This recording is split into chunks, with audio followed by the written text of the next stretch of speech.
Goeiedag, my naam is Bertie Brits en ek wil jou hartlik uitnooi om deel te hê aan hierdie uitsending. Luister en wees deel van die goeie nuus van God.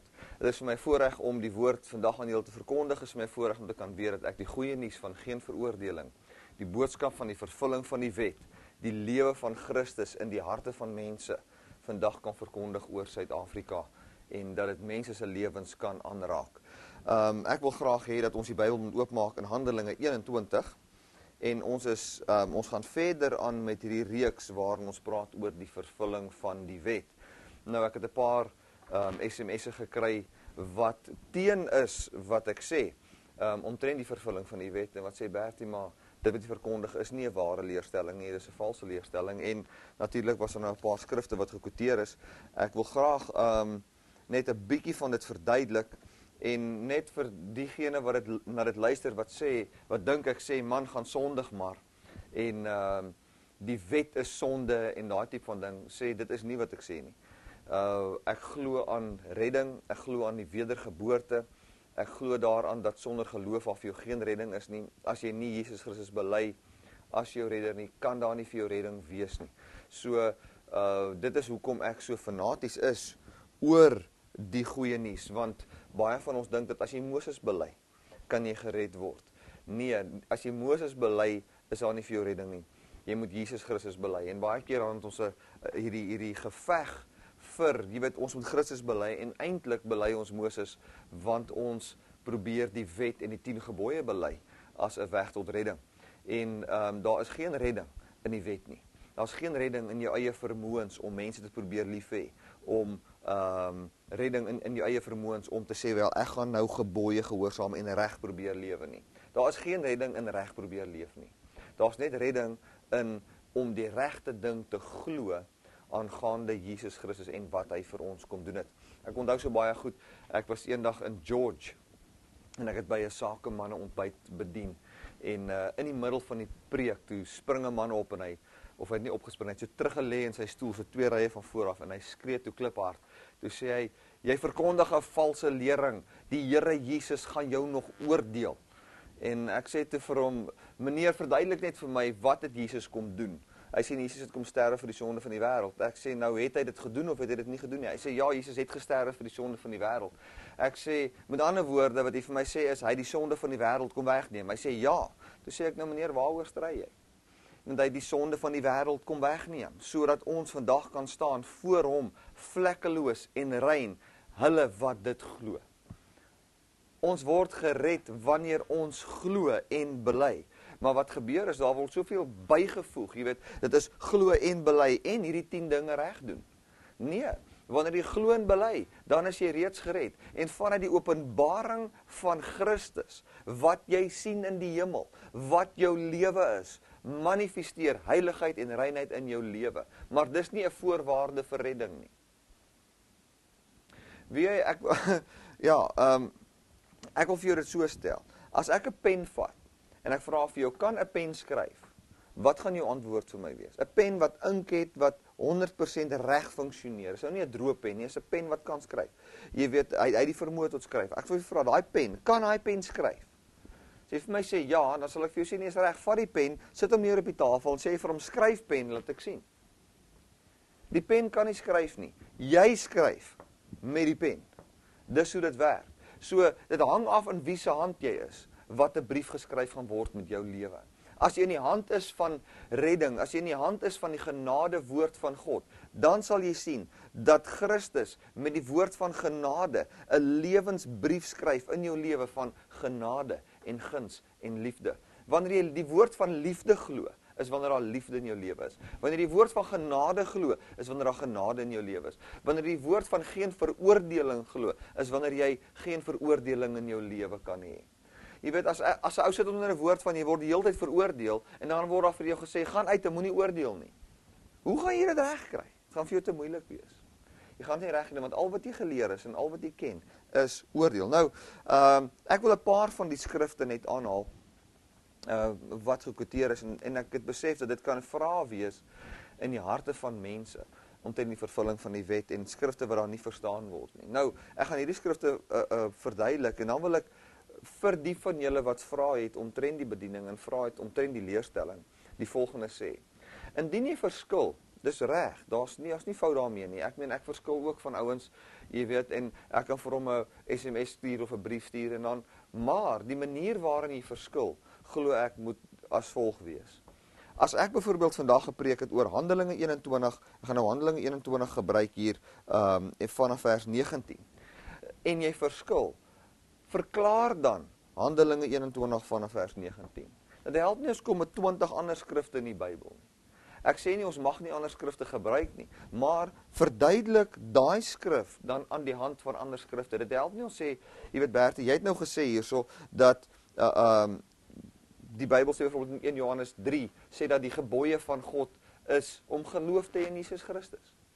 Nou quoteer jy 'n ander skrif en sê nee, maar die Bybel sê om die gebooie van God gehoorsaam en dan staan daar op 'n ander gedeelte. Ja, jy weet dis reg, maar die skrif wat ek gebruik, die skrif waaroor ek preek, verklaar dit dan, want dis waaroor ek bedien.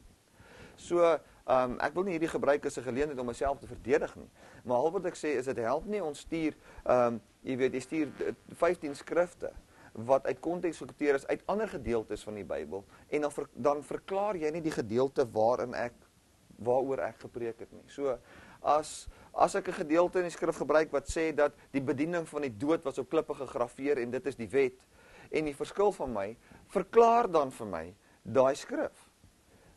Dan kan ons van daar af 'n gesprek hê en ek is baie oop vir dit. So mense, kom ons konsentreer om Jesus Christus in die woord raak te sien. Ek probeer nie skrifte verklaar nie, mense. Ek probeer die woord ontleed in elke skrif. En die woord is Jesus Christus. Die woord is die kruis en die opstanding van die mens Jesus Christus, wat die seun van God is, wat God homself ook is. So ek wil vir jou sê, elke skrif wat ons lees, elke interpretasie van die skrif wat ons lees, moet Jesus wees. As dit nie Jesus is nie, is dit nie die woord van God nie. Die woord van God is Jesus Christus. Dit beteken nie die skrifte is Jesus Christus nie. Die korrekte interpretasie van die skrif is die woord, die bedoeling wat God probeer sê vir ons. Dis die verskil tussen woord en skrif. Die skrif is die letter wat daar geskryf staan en die woord is die bedoeling. 'n Baie mooi woord vir die woord logos is eintlik die bedoeling agter wat gesê word. So as daar waar die Bybel sê en Jesus is die woord van God, hy is die bedoeling van wat geskryf is. Nou daar was geskryf in die Bybel, baie duidelik geskryf. As iemand in oorspel is, dan moet hy gestenig word. Okay, maar wat het Jesus kom doen? Hy het kom vryspreek. So wat was die bedoeling van God agter daai skrif? Ons moet nou Christus implementeer en verduidelik daarin. Nou ek wil nie vandag in dit ingaan nie, daar's 'n baie mooi bedoeling agter dit. Maar hoor net mooi wat ek probeer sê. Daar's 'n bedoeling agter die skrif. En daai bedoeling is Jesus. So as jy Jesus sien, dan sien jy die bedoeling van elke skrif. So ons kan nie nou skrifte vat en Christus uit die skrif uithaal. Jy weet die Bybel sê hier in Handelinge 21 en ons sal gou net ons praat verder oor die vervulling van die wet. Hy sê Handelinge 21 vers 19. Kom ons lees vanaf vers 20. En toe hulle dit hoor, het hulle die Here verheerlik en vir hom gesê, dit is nou vir Paulus, u sien broers, hoeveel duisende Jode daar is wat gelowig geword het. Goed, hy praat hier van Jode wat geword het, gelowig geword het. So die Jode van daai tyd, mense wat in die sinagoge was, wat hulle beywer het vir die wet, wat gesê het, man, ons is regverdig deur hierdie offers te hou en al daai tipe van goeders te doen. Hulle was nie gesien as gelowiges nie. Dis ongelowig. Hulle was nie gesien as gelowiges nie. In die oë van Paulus was hulle nie gesien as gered nie. So redding het gekom vir almal, ja, maar hulle het nog nie van die redding gevat en van toepassing gemaak nie. Maar hoor wat het gebeur, hy sê, hoeveel duisende Jode daar is, wat gelowig geword het. In ander woorde, hulle het begin glo aan Jesus Christus. En almal is yveraars vir die wet. So, daar is mense in hierdie wêreld wat gelowig geword het en yveraars is vir die wet. Nou, dit was 'n probleem gewees vir Paulus, want hierdie ouens wou Paulus doodmaak. Ons praat nou nie van die Jode wat net yveraars was van die wet nie. Ons praat van gelowiges wat ook yveraars was vir die wet. En ek meen Paulus kom en hy getuig en hy sê, luister mense, jy weet, ek wil vir julle vertel wat het gebeur onder die heidene. Ek het daar verkondig, die woord verkondig, en ouens se lewens was aangeraak, ouens se lewens het verander, en dit was wonderlik, en hulle die Here geprys, sê die Bybel, en vir Paulus gesê, ons het 'n probleem, want kyk hoeveel Jode is daar, wat in Jerusalem is, wat tot geloof gekom het, maar ons het 'n probleem, hulle is gelowig, maar hulle beywer hulle nog vir die wet, en hulle het sekere goed gehoor wat jy sê teen die wet, en hulle wil jou nou doodmaak. So wie wou Paulus doodmaak? Die kerk. Baie keer dink ons nie, dit is net die Jode. Nee, dis die kerk gewees. Dit was die kerk, ja, die geval Handeling 21 is die kerk. Die kerk, die wedergeborenes, wat nog steeds 'n liefde gehad het vir die wet, was teen die apostel van genade. Want wat het hierdie apostel gesê? En hulle is aangaande u vertel, dat u al die Jode onder die heidene leer om van Moses afvallig te word. Wow, Bertie. Ja, dit staan in vers 21, dit is baie duidelik. So wat het Paulus geleer? Hy het gegaan na die Jode, hy het nie gepreek in Jerusalem, want toe hy begin preek in Jerusalem, toe wou hulle hom al doodmaak. Toe laat Sakel hom in 'n mandjie oor die muur en daar weg is hy. Toe gaan preek hy in 'n ander dorpe. En hy het nie die openbaring gekry by Petrus want Petrus sou hom nie die openbaring gegee het wat hy gehad het nie, want Petrus het nie die openbaring gehad nie. Johannes of enige van daai ouens nie, die Here Jesus het self vir hom die leer van genade verduidelik. Toe gaan hy en hy verkondig in die heidense dorpies, en in die heidense dorpies is daar ook sinagoges gewees. En in hierdie sinagoges het Jode bymekaar gekom, maar Paulus kon ook in die sinagoge ingaan, en hy het die Jode onder die heidene geleer om van Moses afvallig te word. Hier staan dit. En hulle is aangaande u vertel, dat u al die Jode onder die heidene leer om van Moses afvallig te word, deur te sê dat hulle die kinders nie moet besny nie, en ook nie volgens die sedes moet wandel nie. Nou wat was die sedes? Was die manier hoe jy moes lewe? Wat moes jy doen? Jy moes die wet lees. Jy moes die 10 gebooie probeer gehoorsaam. Jy moes al dat tipe gedoen. En hier kom Paulus en hy leer hulle om nie daai goed te doen nie, en sê vir hulle is nie meer nodig nie. Nou ek wil vir jou sê in vandag se dae is dit presies so, jy weet dat as jy kom en jy leer mense om van Moses afvallig te word, dan word sekere ouens vies. Jy weet, want jy sê vir mense, luister man, jy hoef jouself nie meer te besny nie. O, Jessie Bertie, maar ons weet immers is nie meer die besnydenis nie, maar as jy by ander goeders kom, jy weet wat jy eintlik nie eens op die lig kan noem nie, want die vervolging is te kwaai. Jy weet wat jy sê, jy hoef nie hierdie goeders aan die wet mee te doen nie. Dan het jy probleme. Want daar is mense vandag wat homself nog beywer vir die wet. Hy beywer hom nog vir Moses, maar hy het ook al gelowig geword, want hy glo dat jy moet jou beywer vir Moses ook. En dan is daar skrifte soos 1 Johannes 5 vers 1 en 2, wat hy sê dat die gebooie van Jesus is nie moeilik om te onderhou nie, maar maklik. En dat ons om die gebooie onderhou. Nou die gebooie van Christus is nie die 10 gebooie nie. Die 10 gebooie is die gebooie van Moses. Jesus het baie keer gekom en sê hy julle wet sê. Julle wet sê. So hy praat nie van sy wet nie. Sy wet is 'n ander wet as die wet die 10 gebooie. Jy moet besef, en ook sê jy Bertie, nou is jy verkeerd. Nou goed, kom ons lees gou eers wat is die wet van Jesus Christus. Wat is die gebooie van Jesus Christus? 1 Johannes hoofstuk 3. 1 Johannes hoofstuk 3. Wanneer die Bybel praat in die boek van Johannes, 1 Johannes, en hy sê ons moet sy gebooie gehoorsaam, en 1 Johannes, dan praat hy nie van die 10 gebooie nie, mense. Hy praat van die nuwe gebod wat Jesus Christus gebring het. En die nuwe gebod is nie jy moet die Here jou God lief hê met jou hele hart, jou hele siel en al jou verstand en jou naaste soos jouself. Dis nie die nuwe gebod nie. Dis die samevatting van die wet. Dit is nou eintlik die wet wat die bediening van die dood is in shorthand, as ek dit nou vir jou so kan stel. As jy moet gered word omdat jy die Here jou God lief het met jou hele hart, jou hele siel en al jou verstand en jou naaste soos jouself, is daar nie een persoon wat kwalifiseer op hierdie planeet vandag nie. Goed, ons word gered uit 'n ander gebod uit. En dit is die gebod wat ons moet onderhou. 1 Johannes 3 vanaf vers 21 kan ons lees. Geliefdes, as ons hart ons nie veroordeel nie, dan het ons vrymoedigheid teenoor God. En wat ons ook al bid, ontvang ons, omdat ons sy gebooie bewaar en doen wat welgevallig is voor hom. En dit is sy gebod, dat ons in die naam van Jesus, in naam van sy seun, Jesus Christus, moet glo en mekaar lief hê, soos hy ons 'n gebod gegee het. So, wat sê hy? Hy sê, hy het ons 'n gebod gegee. Wat is daai gebod? Dat ons moet glo in die naam van sy seun Jesus Christus en dan mekaar vanuit die gebod, vanuit die geloof in Jesus Christus moet lief hê. En hoe was daai liefde? Daai liefde was baie duidelik gemaak in Johannes 13, waar Jesus gesê het, soos ek aan julle doen, moet julle ook aan mekaar doen. En wat was dit? Om mekaar se voete te was. Hoe was dit kan nie jy moet 'n skotteltjie kry en 'n handdoek en begin voete was en olie aansmeer nie. Dit is nie wat dit beteken. Dit beteken dat ons mekaar bedien met die diens van Christus. As jy iemand regtig lief het, dan verkondig jy die reddingsplan van Jesus Christus aan hom, my broer.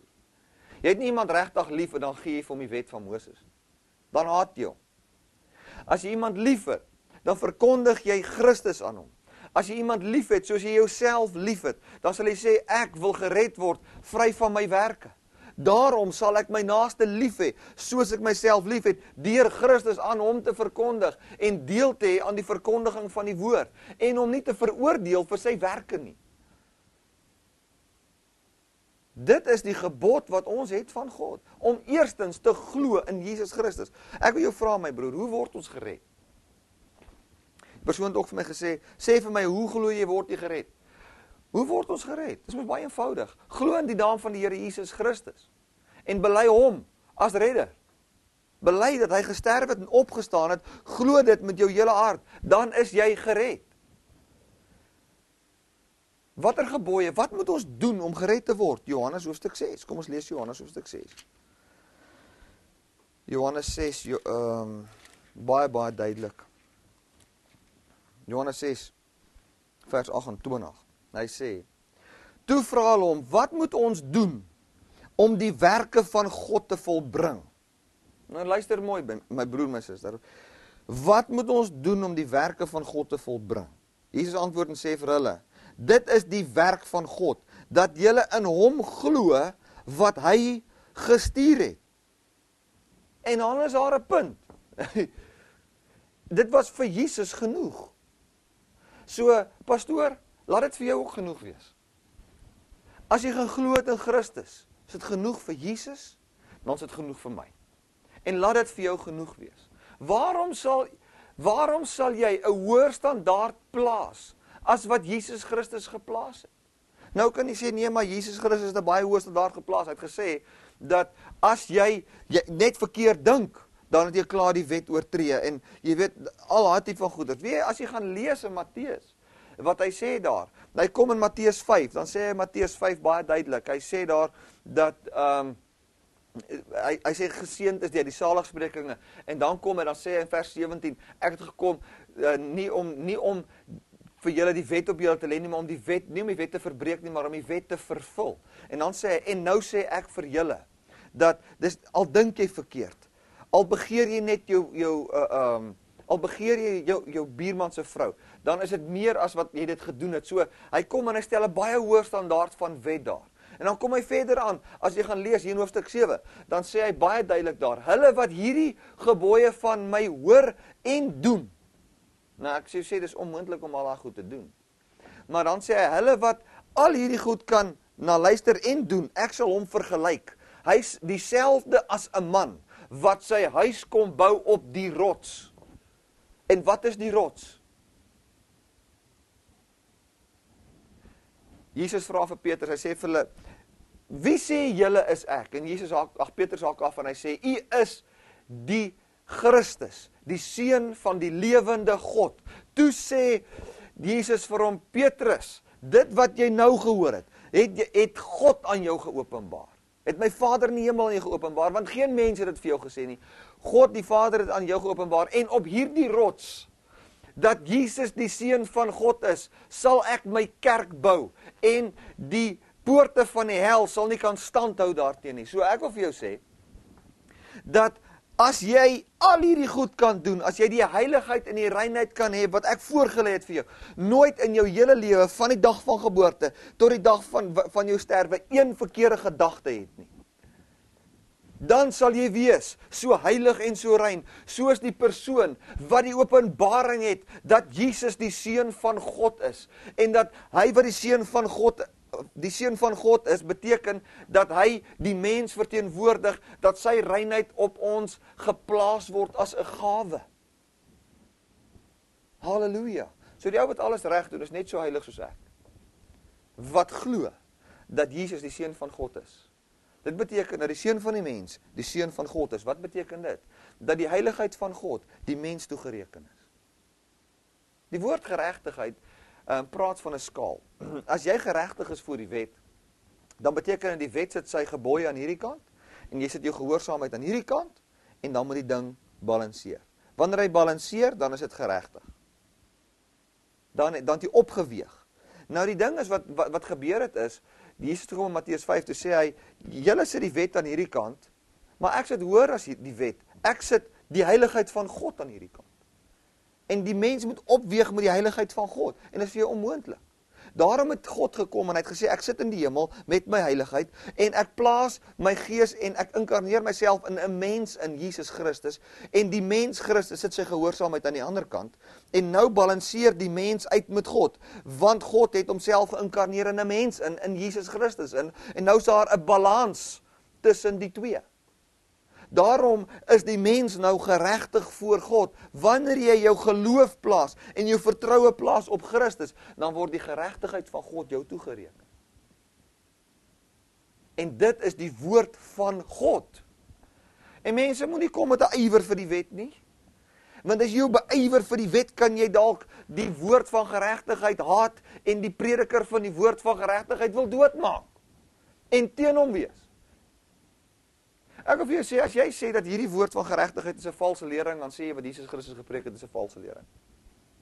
Dis wat hy gepreek het en jy sê dat Paulus is nie apostel van God nie. Want dit is waarvoor hy gestaan het. Paulus het gesê die bediening van die dood was op klippe gegraveer. Wat was die bediening van die dood? Dit was die 10 gebooie. Dit was op klippe gegraveer en gegee aan mense. Dit was genoem deur Paulus die bediening van die dood. Mense, ons is besig om my tyd uit te hardloop.